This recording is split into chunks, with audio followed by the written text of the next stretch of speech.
இன்றைக்கு உங்களுக்கு ஒரு நற்செய்தி. ஆண்டவராய் இயேசு கிறிஸ்து தாமே நம்மளை ஆசீர்வதித்து வழிநடத்துவாராக. இன்றைக்கு ஆராதனை என்பது நாம் ஆலயத்தில் ஆராதிக்கும் போது தேவனுக்கு முன்பாக நம்ம எப்படி இருக்கணும்? பரிசுத்தமாக இருக்கணும், பயபக்தியோட என்ன பண்ணணும்? இருக்கணும். ஆனால் இன்னைக்கு ஆலயத்தில் நாம் தேவனை எப்படி ஆராதிக்கிறோம் என்றால், நாம் புது ட்ரெஸ் போட்டிருக்கோம், நாம் நகை அணிந்திருக்கிறோம் என்று சொல்லி நம்ம அங்கே பேசுறது என்ன பண்ணுறோம்? என் ட்ரெஸ்ஸு நல்லா இருக்கா, என் நகை நல்லா இருக்கா, என்னுடைய உடை நல்லா இருக்கா, என்னுடைய சடை நல்லா இருக்கா என்று நம்ம என்ன பண்ணுறோம்? ஆலயத்தில் கேட்கிறோம். ஆனால் ஆலயத்துக்கு நம்ம எதுக்கு போகிறோம்? தேவனை ஆராதிக்க. அந்த நாள் யாருக்கு கூறிய நாள்? தேவனுக்கு உகந்த நாள். அப்ப அந்த இடத்துல எந்த ஒரு மனுஷனையும் நம்ம உயர்த்தி பேசக்கூடாது. எந்த ஒரு உயர்வான பேச்சும் ஆலயத்தில் என்ன பண்ணக்கூடாது? இருக்கக்கூடாது. அங்கே முழுக்க முழுக்க நம்ம ஆராதிக்க கூடியது யாருன்னா ஆண்டவரை மட்டும்தான் நம்ம என்ன பண்ணணும்? உயர்த்தணும். அதுதான் சரியான ஆராதனையாக இருக்கும். ஆனா இன்னைக்கு ஒரு சில இடங்களில் எப்படி இருக்குதுன்னா, ஆராதனை சந்தைக்கடை மாதிரி என்ன பண்ணுது இருக்கு. ஆராதனைக்கு போய் நம்ம ஒரு இடத்துல உட்காந்துட்டோம்னா அந்த இடத்துல முடியும் வரை நம்ம என்ன பண்ணக்கூடாது? போகக்கூடாது, எந்திரிக்க கூடாது. ஆனா 100 ட்ரிப் நடக்கிறோம், 100 ட்ரிப் ஓடுறோம். அப்பத்தான் என்ன பண்ணுவான்? பக்கத்து வீட்டில் பக்கத்தில் உள்ளவங்ககிட்ட சொல்லுவோம், எங்க வீட்டில் இன்னைக்கு சிக்கன் குழம்பு, மட்டன் பிரியாணிங்க அப்படின்னு. ஆனா எங்க வந்திருக்கான்? சர்ச்சுக்கு வந்திருக்கான். அங்க போய் நம்ம என்ன பேசுறோம்? நம்ம வீட்டுல நடக்கிற காரியத்தை பேசுறோம். சிஸ்டர், உங்க சேலை சூப்பரா இருக்கு சிஸ்டர், எங்கே எடுத்தீங்க? ஏகே மத்திலே எடுத்தீங்க? இதா போய் நம்ம ஆராதனை செய்யக்கூடிய இடம் எது? கடவுளுக்கு நம்ம பிரியமாய் வாழணும். ஏன்னா தேவனுடைய ஆராதனை நேரம். தேவன் அந்த இடத்துல என்ன பண்ணாரு? மோசே ஆண்டவர் என்ன சொன்னாரு? உன் பாதரசையை கழட்டி போடு, நீ நிற்கிற இடம் பரிசுத்தமான பூமி. அப்ப நம்ம ஆராதிக்கிற இடம் ஒவ்வொன்றும் தேவனை குறித்து நம்ம பேசுகிற இடமும் ஆராதிக்கிற இடமும் எப்படிப்பட்டது?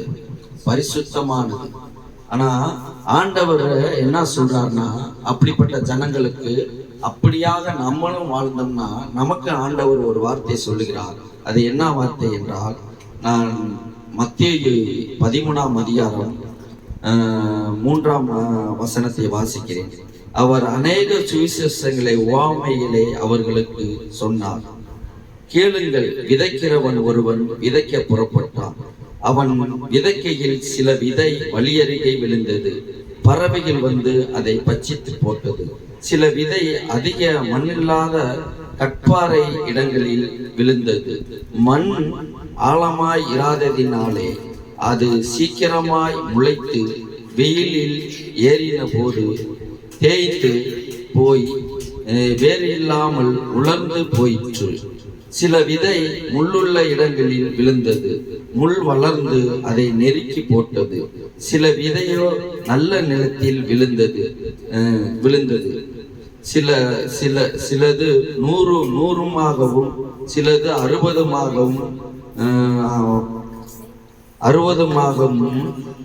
சிலது 30 பலன் தந்தது. அல்லேலூயா. எப்படி? அப்ப இந்த மாதிரி நம்ம சபைக்குள்ள தேவனை ஆராதிக்கும் போது பேசுகிற ஒவ்வொரு ஜனங்களும் எப்படிப்பட்ட விதையாக இருக்கிறோம்னா, வழியருகே விதைக்கப்பட்ட விதை. வழியருகே விதைக்கப்பட்ட விதை என்ன ஆகுது? ஆகாயத்து பறவைகள் வந்து அந்த விதையை என்ன பண்ணுது? பலன் கொடுக்காத படிக்க அந்த விதைகளை என்ன பண்ணிடு? சாப்பிட்டு. அப்ப முளைக்காது, அந்த பயிர் என்ன பண்ணாது? முளைக்காது. சில விதை எப்படிப்பட்ட நிலங்களில் விழுகுதுன்னா, கற்பாறையில் விழுகுது.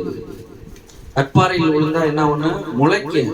ஆனா வேறு விடாதபடிக்கு முள்கள் நெருக்கி அதை என்ன பண்ணிடுது? வளராதபடி, பலன் கொடுக்காதபடி போட்டு விடுகிறது. அப்ப கர்த்தருடைய சபைக்கு போற நம்ம எப்படி இருக்கிறோம்? வழியருகே விதைக்கப்பட்ட விதையாகவும் நாம் கற்பாறையில் விதைக்கப்பட்ட விதையாகவும் தான் நம்ம இருக்கிறோம்.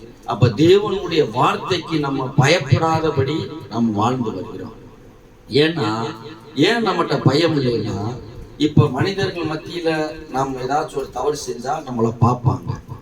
ஆனா அந்த நம்ம என்ன நினைக்கிறோம், கர்த்தர் நம்மளோடு இல்லை என்று நம்ம என்ன பண்றோம், அசட்டை பண்ணுகிறோம் தேவனை.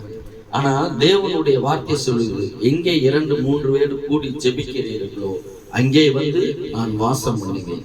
அப்ப தேவனுடைய நாமம் நாம் ஆராதிக்கும் போது நம்மளை கவனமாக அவர் என்ன பண்றாரு, நம்மளை பார்த்து கொண்டு இருக்கிறார். நம்ம ஒவ்வொருவரையும் பார்க்கிறார், ஒவ்வொருவர்களையும் பார்க்கிறார். ஜெனிசன் எப்படி ஆராதனை செய்கிறான், லிவினா எப்படி ஆராதனை செய்கிறது, அன்பரிசி எப்படி ஆராதனை செய்கிறது, கண்ணன் பிரதர் எப்படி ஆராதனை செய்கிறார், இப்படின்னு சொல்லி ஒவ்வொருத்தங்களையும் என்ன பண்றாரு ஆண்டவர் பார்க்கிறார். ஆனா நம்ம என்ன பண்றோம், ஆண்டவரை அசட்டை செய்கிறோம். நம்மளுடைய ட்ரெஸ் நல்லா இருக்கா, உடை நல்லா இருக்கா, நகை நல்லா இருக்கா, நம்மளுடைய பேச்சு வார்த்தை எல்லாமே ஆராதனைக்கு கூறியதா இல்லாம உலக பிரகாரமாகத்தான் இருக்கிறது. அப்படிப்பட்ட நாம் வழியறிய விதைக்கப்பட்ட விதையாகத்தான் நாம் காணப்படுகிறோம். ஏன்னா அப்படிப்பட்டவர்கள் நாம் சபையில என்ன பண்ண முடியாது, நிலைத்து வாழ முடியாது, சபையில நிலைத்து நிற்க முடியாது. ஒரு பாடுகளோ ஒரு துன்பங்களோ வந்து விட்டா நம்ம என்ன பண்ணிடுவோம், உடனே ஆண்டவரை நம்ம என்ன பண்ணுவோம், குறை சொல்லிடுவோம். இவ்வளவு காலமாக இந்த ஆண்டவரை ஆராதிச்சேன், எனக்கு காய்ச்சல் வந்துருச்சு, எனக்கு பாடுகள் வந்துருச்சு. ஆனா பாடுகளுக்கும் வேதனை வருவதற்கும் காரணம் யாருன்னா நம்ம. ஏன்னா கடவுளுக்கு நம்ம என்ன பண்ணல, கடவுளுடைய ஆலயத்துல கடவுளுக்கு நம்ம முக்கியத்துவம் கொடுக்காதனாலதான் நம்ம என்ன பண்ணல, ஆசீர்வாதத்தை பெற முடியல.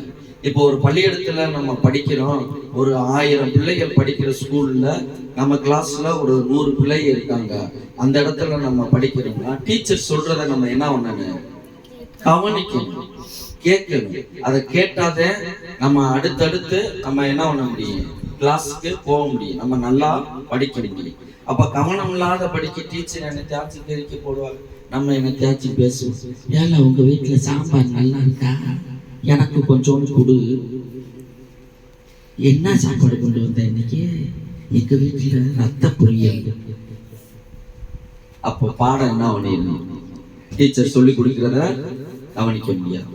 அப்போ 100 மார்க் வாங்கின பிள்ளை 50 மார்க் வாங்க, 40 மார்க் வாங்க, 30 மார்க் வாங்க, 20 மார்க் வாங்க, கடைசியில் எங்க போயிடும், படிக்காத இடத்துக்கு போயிடும். அப்ப ஸ்டேட் லெவலில் நம்ம என்ன பண்ண முடியாது, வர முடியாது. அப்ப கவனம் தேவை. ஆலயமாக இருந்தாலும், பள்ளியாக இருந்தாலும், வேலை பார்க்கிற ஸ்தலமாக இருந்தாலும், எந்த ஒரு இடமாக இருந்தாலும் நல்ல கவனத்தோடு செய்யக்கூடிய மனிதர்கள் நிச்சயமாக உயர்த்தப்படுவார்கள். அப்ப தேவனை கவனத்தோடு நம்ம ஆலயத்தில் என்ன பண்ணணும், ஆராதிக்கணும். இப்ப ஞாயிற்றுக்கிழமை நம்ம ஆராதனை செய்கிறோம்னா அன்றைக்கு முழுவதும் தேவனுக்கு பிரியமான நாள். அப்ப அன்றைக்கு முழுவதும் தேவனை நம்ம என்ன பண்ணணும், உயர்த்தணும். நான் பெரிய இடத்துல வேலை பார்த்தேன், 4 லட்ச ரூபா சம்பளம் வாங்கினேன், 10 லட்ச ரூபா சம்பளம் வாங்கினேன்னு சொல்லி நம்ம பேசுவதற்கான என்ன இல்லை, நமக்கு தகுதி இல்லை. ஆனா அதை விட மிகப்பெரிய ஆசீர்வாதமான ஒன்றை தேவன் நமக்கு என்ன பண்ணியிருக்காரு, கொடுத்திருக்கிறார். அப்ப யார் நல்ல நிலத்துல விதைக்கப்பட்டவர்கள் அப்படின்னா, யார் நல்ல நிலத்துல விதைக்கப்பட்டவர்கள்னா பாடுகள், வேதனைகள், துக்கங்கள் எல்லாத்தையும் அனுபவிச்சு கடவுளுக்குள்ளுடைய ஆலயத்துல உண்மை உத்தமமாக இருந்து கடவுளை உண்மையோடு ஆராதித்து தேவனுக்கு பிரியமாய் வாழ்கிறவர்கள் தான் நல்ல நிலத்தில் விதைக்கப்பட்டவர்கள். அவர்கள் எவ்வளவு பாடுகள் வேதனைகள் வந்தாலும் அதை தாங்கி கொண்டு தேவனுக்கு பின்னாடி அவர் ஓடிக்கொண்டே இருப்பார்கள். சிலுவையை தூக்கி கொண்டு என்ன பண்ணுவார்கள், தேவனுக்கு பின்னாடி ஓடிக்கொண்டே இருப்பார்கள். நாம் எப்பயுமே தேவனதே முன்னாடி வைக்கணும், நாம எப்பயுமே பின்னாடிதே இருக்கணும். அப்ப எவ்வளவு பாடுகள் வந்தாலும் தேவனுக்குள்ள நம்ம வைராக்கியமாக வாழ முடியும். ஏன்னா நம்மளுடைய கவனங்கள் சரியா இருந்தா அப்ப தேவனுடைய வார்த்தையை நமக்குள்ள சென்று நம்மளை பெள்ளப்படுத்தும், நம்மளை தைரியப்படுத்தும், நம்மளை என்ன பண்ணும், உற்சாகப்படுத்தும். நம்மளுடைய எல்லா விதமான பாடுகளில் இருந்து கர்த்தருடைய வார்த்தை நம்மளுக்கு விடுதலை கொடுக்கும். அப்ப கவனமா இருக்கணும். அப்படிப்பட்டவர்கள் எப்படி எந்த நிலத்தில் விதைக்கப்படுறார்களா, நல்ல நிலத்தில் விதைக்கப்பட்டு அவர்கள் வேரூன்றி அவர்கள் கனி கொடுத்து அந்த கனிகள் 100, 60, 30 விளைச்சலை காணும்படியாக தேவன் நம்மளை என்ன பண்ணுவாரு? ஆசீர்வதிப்பார். அப்ப அப்படிப்பட்ட நம்ம ஒரு ஆசீர்வாதத்தை பெறணும்னா தேவனுக்கு முன்பாக நம்ம நீதிமானாய் என்ன பண்ணணும்? வாழணும். இந்த புதிய வருடத்துல நாம் தேவனுக்கு ஒப்பு கொடுக்கணும். ஆண்டவரே, இனி நான் ஆலயத்துல எந்த ஒரு ஆண்டவரே பேச்சையும் நான் பேசாதபடி, என்னுடைய பேச்சு, என்னுடைய எல்லா விதமான வார்த்தைகளும் உம்மை குறித்தே இருக்கும் ஆண்டவரே.